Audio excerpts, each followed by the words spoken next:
ইবলিস আমাদের চাইতে বয়সে বড়, দুনিয়া সে আমাদের চাইতে বেশি দেখেছে, বেশি জেনেছে, শেয়ানা একটু আমাদের চাইতে বেশি। যার কারণে ইবলিসের সাথে আমাদের যে কুস্তি, এই কুস্তিতে বেশিরভাগ সময় মোস্ট অফ দ্য কেস সে আমাদেরকে পরাভূত করে, আমরা আসলে পারি না।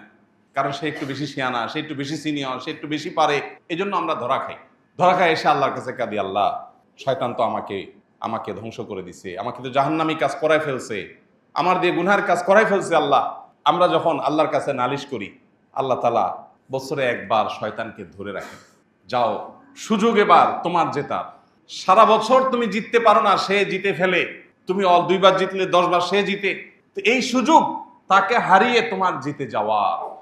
শয়তানকে এই মাসে কেন শৃঙ্খলাবদ্ধ করে রেখেছে? 11 মাস তো আল্লাহ তাআলা তাকে শৃঙ্খলাবদ্ধ করেননি, এই মাসটিতে কেন শেকল দিয়ে আল্লাহ তাআলা বেঁধে রেখেছেন? কারণ আল্লাহ রাব্বুল আলামিন চান শয়তানি যেন আমাদেরকে বিভ্রান্ত করতে না পারে, আমরা যেন নিয়ন্ত্রণ করতে পারি নিজেদেরকে, সেজন্যই রব্বে কারীম আমাদের জন্য ব্যবস্থা করে রেখেছেন। বিষয়টাকে অত্যন্ত চমৎকার একটি উদাহরণের মাধ্যমে আমরা বুঝতে পারি। সেটা হলো, আমাদের বাসা বাড়িতে পিঠাপিঠি ছেলে মেয়ে থাকলে তাদের মধ্যে টুকটাক মারামারি লাগে, আছে না? বাসা যদি আমাদের বাচ্চা কাচ্চা থাকে, পিঠাপিঠি তাদের মধ্যে কম বেশি ঝগড়াঝাটি মারামারি এগুলো হয়। সাধারণত যে বাচ্চাটা একটু বড়, ছোটটা জেদ করে কিন্তু মার খায়, জেদ করে বড়টার সাথে সাধারণত পারে না। যখনই দুইজনের মধ্যে মারামারি লাগে, দেখা যায় বড়জন উত্তম মধ্যম দিয়ে দিছে, ছোটজন শেষ পর্যন্ত প্রথমে নিজে অনেক কিছু করবে মনে করে যায়, মারধর খেয়ে এরপরে কাঁদতে কাঁদতে বাপ মার কাছে ফিরে আসে। এই না হয় চিত্র সাধারণত। যেহেতু বড়জন সিনিয়র, বয়সে বড়, বুঝে বেশি, এই জন্য সে ছোটজনকে দ্রুতই কুপকাত করে ফেলে এবং ছোটজন নিরুপায় হয়ে মারধর খেয়ে বাপ মার কাছে এসে কাঁদতে কাঁদতে নালিশ করে। বাপ মা কি করে?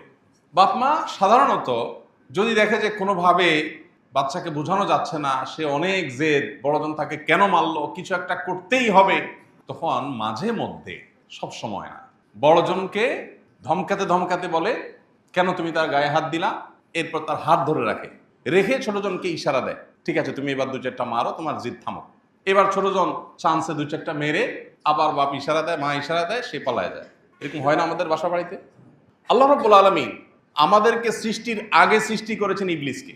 ইবলিস আমাদের চাইতে বয়সে বড়, দুনিয়া সে আমাদের চাইতে বেশি দেখেছে, বেশি জেনেছে, শেয়ানা একটু আমাদের চাইতে বেশি। যার কারণে ইবলিসের সাথে আমাদের যে কুস্তি, এই কুস্তিতে বেশিরভাগ সময় মোস্ট অফ দ্য কেস সে আমাদেরকে পরাভূত করে, আমরা আসলে পারি না। কারণ সে একটু বেশি শেয়ানা, সে একটু বেশি সিনিয়র, সে একটু বেশি পারে, এজন্য আমরা ধরা খাই এসে আল্লাহর কাছে কাঁদি, আল্লাহ শয়তান তো আমাকে ধ্বংস করে দিছে, আমাকে তো জাহান্নামী কাজ করায় ফেলছে, আমার দিয়ে গুনহার কাজ করাই ফেলছে। আল্লাহ, আমরা যখন আল্লাহর কাছে নালিশ করি, আল্লাহ তাআলা বছরে একবার শয়তানকে ধরে রাখেন, যাও সুযোগ এবার তোমার জেতার, সারা বছর তুমি জিততে পারো না, সে জিতে ফেলে, তুমি 2বার জিতলে 10 বার সে জিতে, তো এই সুযোগ তাকে হারিয়ে তোমার জিতে যাওয়া। প্রিয় ভাইরা আমার, আল্লাহ সুবহানাহু ওয়া তাআলা এত চমৎকার ব্যবস্থাপনা আমাদের মাগফিরাত লাভের জন্য, আমাদের ইবাদতের আমলের ঘাটতি পুষিয়ে নেওয়ার জন্য, কিন্তু সেই সুযোগ আমরা কজন কাজে লাগাতে পারি? এই সুযোগ যদি আমরা কাজে লাগাতে না পারি, এর চেয়ে বড় হতভাগা কে? এই কারণেই তো নবী সাল্লাল্লাহু আলাইহি সাল্লাম জিবরিলের সেই দোয়ার সাথে আমিন এবং একাত্মতা পোষণ করেছিলেন, যেই দোয়া রীতিমতো হতভাগা হিসাবে রমজান পেয়ে যে ব্যক্তি আল্লাহর কাছ থেকে নিজের গুনাহগুলো মাফ করাতে পারলো না, শয়তানকে বেঁধে রাখা আছে, এই মুহূর্তেও যদি কেউ আল্লাহর কাছ থেকে মাগফিরাত আদায় করে মাগফিরাত চেয়ে নিয়ে নিতে না পারে, এর চাইতে বড় হতভাগা কেউ নাই, তার ধ্বংস হোক। এই কথার সমর্থন নবী সাল্লাল্লাহু আলাইহি সাল্লাম করেছেন শুধুমাত্র এই হতভাগ্য দেখে। অতএব আমরা যেন সেই হতভাগাদের কাতারে শামিল না হই, আমরা যেন রমাদানকে অর্থবহ এবং প্রতিটা সিয়ামকে যেন আমাদের জন্য সার্থক করতে পারি। আল্লাহ রাব্বুল আলামিন আমাদের সবাইকে সেই তৌফিক দান করুন, আমিন। প্রিয় ভাইরা আমার, অতএব শুধু সাহারি আর ইফতার খেলাম আর মাঝের সময়টাতে পানাহার যৌনতা থেকে বিরত থাকলাম, এর মধ্যেই যেন আমাদের রোজা, এর মধ্যেই যেন আমাদের সিয়াম সীমাবদ্ধ না থাকে। সিয়াম আমাদেরকে কি বলতে চায়, সিয়াম আমাদেরকে কি বার্তা দিতে চায়, রোজা আমাদেরকে কি মেসেজ দিতে চায়, আমরা সে বার্তাটা গ্রহণ করার চেষ্টা করি।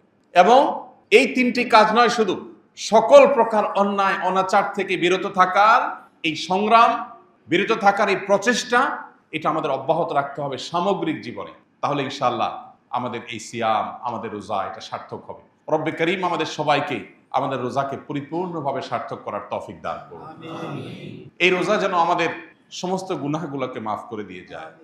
আমাদের আমলনামা থেকে সকল অন্যায়, সকল অনাচারের সকল ডকুমেন্ট আল্লাহ রাব্বুল আলামিন যেন সব যেন ডিলিট করে দেন, সব যেন আল্লাহর কাছ থেকে মুছিয়ে নিতে পারি।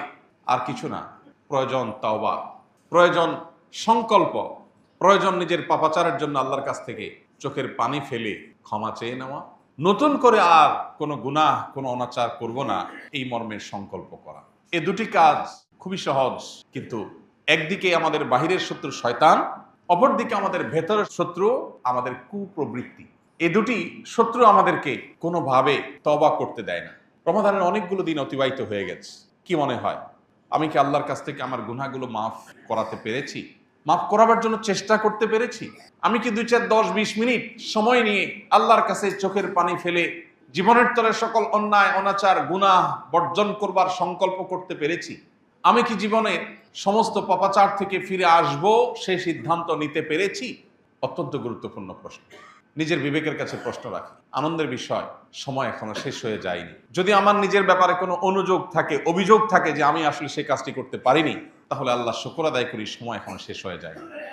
রমাদানের দিন, রমাদানের রাত, রমাদানের অবসর সময়, রমাদানের কর্মব্যস্ত সময়, প্রতিটা মুহূর্তকে আসুন আল্লাহর স্মরণ দিয়ে পরিপূর্ণ করে রাখি। আমাদের ফোকাস, আমাদের মনোযোগ যে সমস্ত বিষয়গুলো কেড়ে নেয়, সেটা হোক সোশ্যাল মিডিয়ার স্ক্রলিং, হোক আমাদের বন্ধু বান্ধবদের কোনো আড্ডার মজলিস, হোক আমাদের অন্য কোনো কিছু, সে সব বিষয় থেকে আমরা সরে এসে পরিপূর্ণ মনোযোগ আল্লাহর দিকে দিয়ে একটি মাস আমার সমগ্র জীবনকে যেন পরিবর্তন করবার জন্য যথেষ্ট হয়।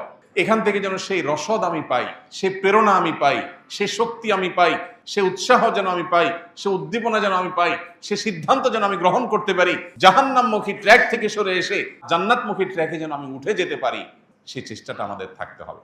তবেই এই রমাদান আমাদের সার্থক হবে। শয়তান আপনাকে মিথ্যা ভয় দেখাবে, ধোঁকা দেখাবে। শয়তান আপনাকে বলবে, তুমি এতেকাফে বসে গেলে তোমার বাকি সব চলবে কিভাবে, কত কাজ তোমার। আহা, এর চেয়ে বড় মিথ্যা কথা আল্লাহর জমিন আর কিছু নেই। মানুষ চোখের সামনে দেখে, জানে, শুনে, বুঝে, কিন্তু সে নিজের মধ্যে সেটাকে ধারণ করে না, গ্রহণ করে না। ইমানদার বিশ্বাস করে, আমার হাতে কিছু নাই, আমার হাতে শুধু চেষ্টা করার সক্ষমতা আছে। আমি যদি আল্লাহর অনুগত বান্দা থেকে আল্লাহর প্রিয় বান্দা হয়ে চেষ্টা করি, আমার চেষ্টা হতে পারে অল্প, ফসল আসবে অনেক বেশি। আর আল্লাহর অনুগত না হয়ে যদি আমি চেষ্টা করি, তাহলে সেক্ষেত্রে বাহ্যিক দৃষ্টিকোণ থেকে খোলা চোখে মনে হতে পারে অনেক কিছু অর্জন করেছি, আসলে ভেতরে ফাঁপা এবং ভেতরে কিচ্ছু থাকবে না, অন্তঃসার শূন্য। সে অর্জন কোনো মানে বহন করবে না। এই জন্য রমজানের শেষ 10টা দিন ইতিকাফের জন্য সিদ্ধান্ত গ্রহণ করি। মনোযোগ দিয়ে 10টা দিন, সারা বছরের 355 দিন আপনি ব্যবসা বাণিজ্য, পরিবার পরিজন, বহু বন্ধু বান্ধব, সোসাইটি সার্কেল, সবাইকে সময় দিয়েছেন। 10টা দিন আপনার নিজেকে সময় দেন।